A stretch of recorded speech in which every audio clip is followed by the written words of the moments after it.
Upon moving into our new apartment, everything seemed idyllic. The luxury apartment offered at a temptingly affordable rent was a dream come true for my wife, our 4-year-old daughter, and me. The first week passed in blissful normalcy, settling into our new life.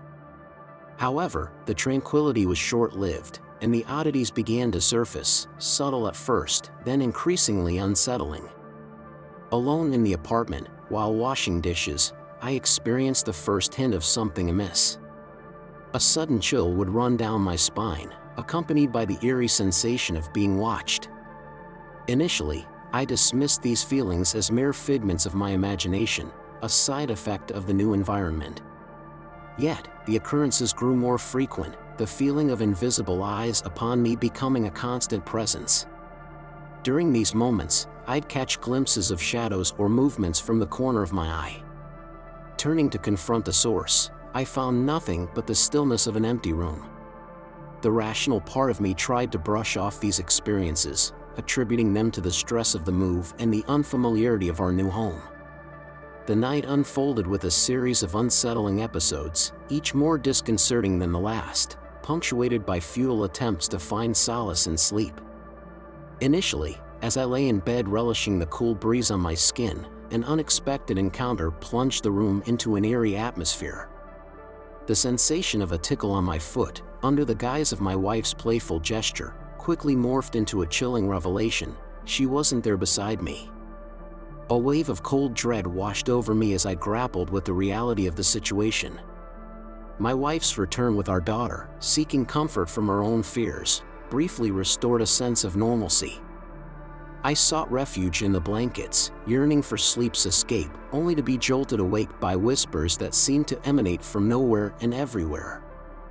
My inquiry to my wife was met with confusion. She hadn't heard a thing. Desperate for rest, I closed my eyes again, only to be disturbed by the phantom sound of footsteps near my bed. A quick glance revealed nothing. The room lay still, its occupants sound asleep.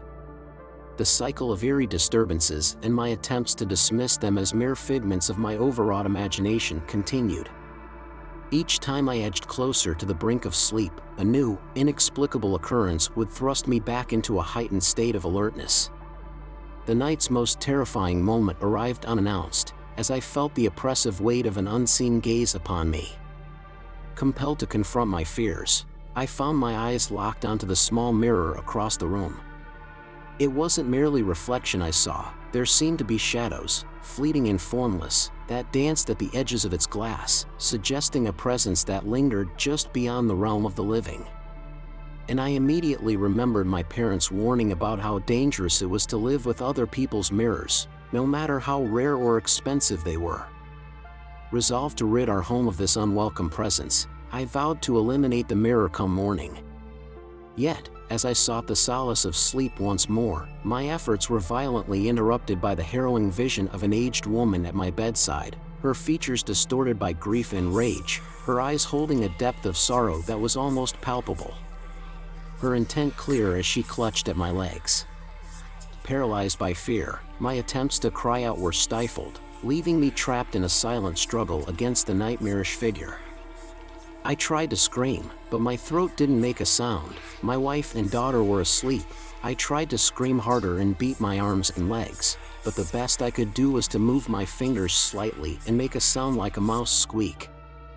The ordeal ended as abruptly as it began, leaving me in the harsh reality of a sweat-drenched bed, a stark testament to the night's unfathomable events.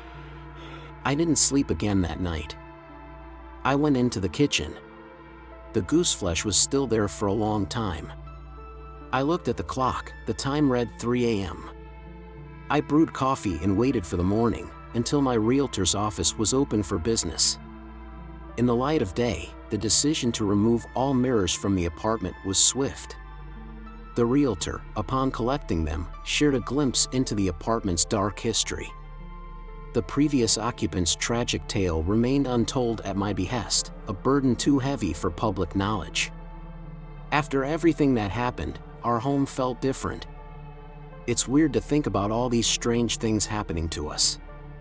Before, I would have said ghosts and hauntings were just stories, but now I'm not so sure. What happened to us felt too real to just brush off. We're doing our best to keep things normal and not let fear take over our lives. Thanks for watching. Don't forget to give us likes and comments.